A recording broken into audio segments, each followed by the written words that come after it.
साथी हो आज मैले चाहिँ अब यो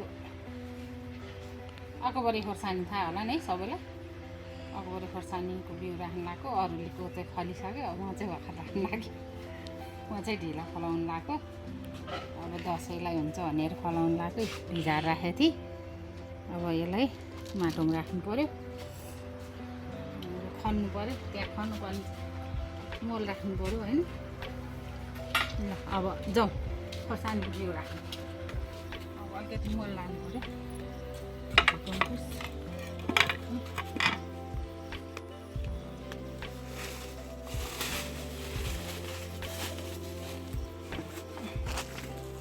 यो चाहिँ भर्मी कम्पोस्ट हो यो के भन्छ बिहेर नहाल्दा चाहिँ हामी यो हाल्छौँ यस्तो हुन्छ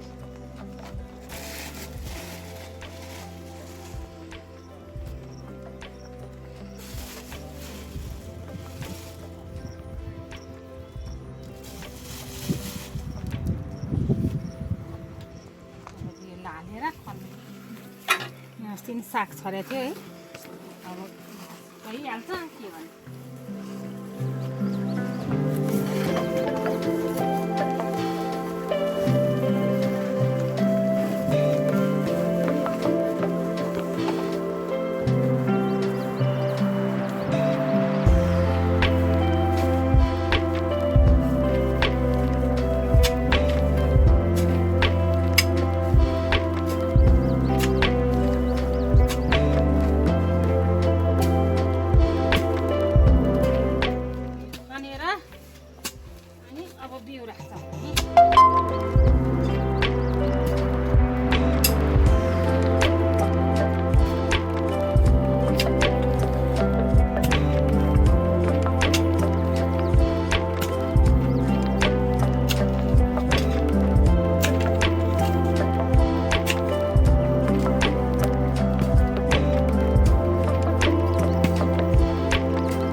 कोदे घाँस त असरी आउने भनेको के अझै गाह्रो यहाँ त खालि कोदे घाँस मात्रै आउँदो रहेछ जरा भने एक पाथीको मुनिबाट होइन जरै आउँदैन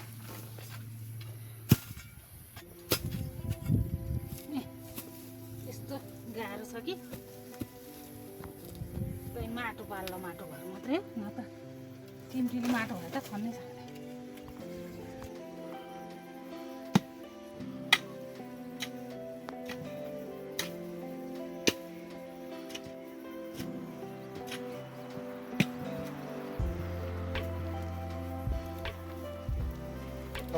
अहिले हामीले खन्ने माटामा त्यो खनेर यहाँ ठिक बनाएको छौँ यो मल हालेर अनि त्यसपछि खोर्सानीको बिउ राख्नु लाग्छ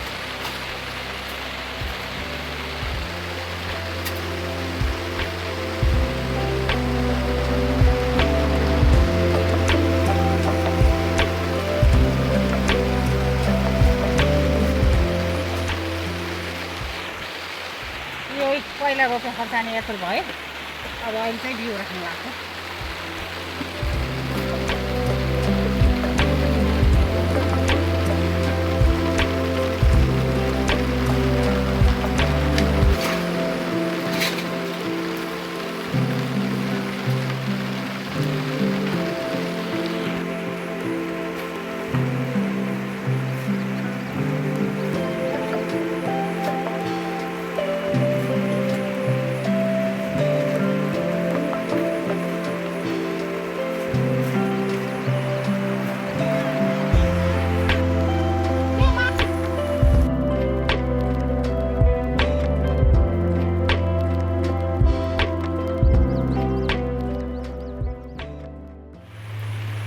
खनेर पनि सक्यो मल हालेर पनि सक्यो अब चाहिँ हामी बिउ हाल्नु लाग्यो खोर्सानीको बिउ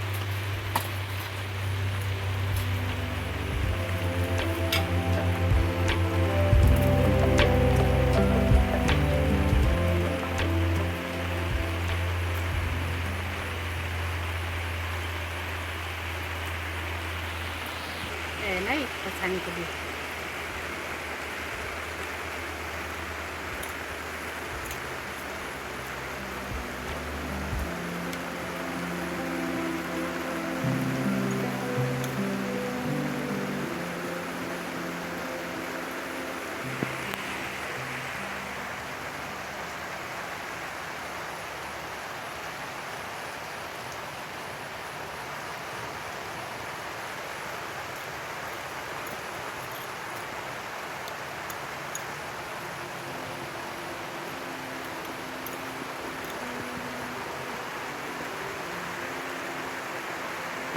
अब कस्तो उम्रिन्छ, उम्रेपछि अनि देखाउँला।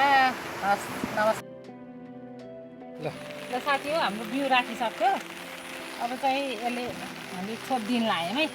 त्यो मैले यहाँ नयाँ भोटी ल्याउँछु क्या छोप्नलाई च्यातेर। अब यसले छोपिदिने अनि त्यसपछि हामीले पानी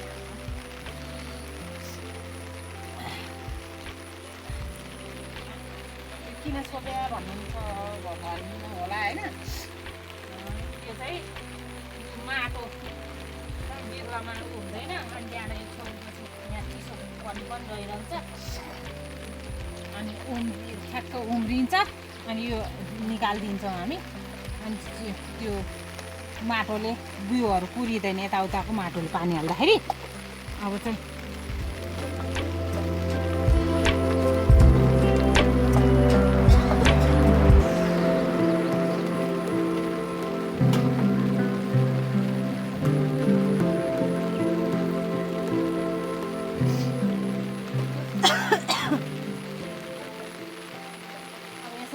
पानी हाल्यो भने यो माटो हुँदैन अनि राम्रोसँग उम्रिन्छ।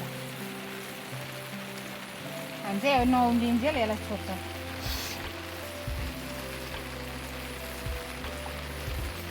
परालले छोपे पनि हुन्छ।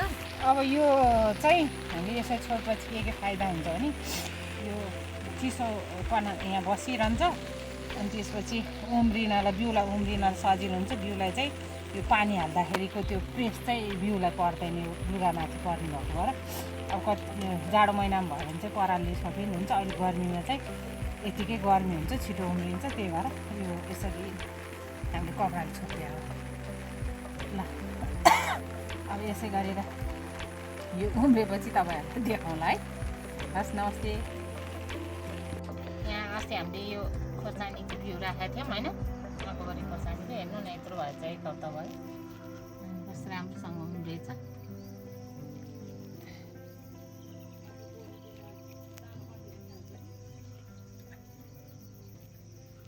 ल हेर्नु त साथी हो, राम्रो छैन त बिउ, राम्रो उम्रेछ। भोलि पर्सि पिरो खोर्सानी खानुपर्छ ल।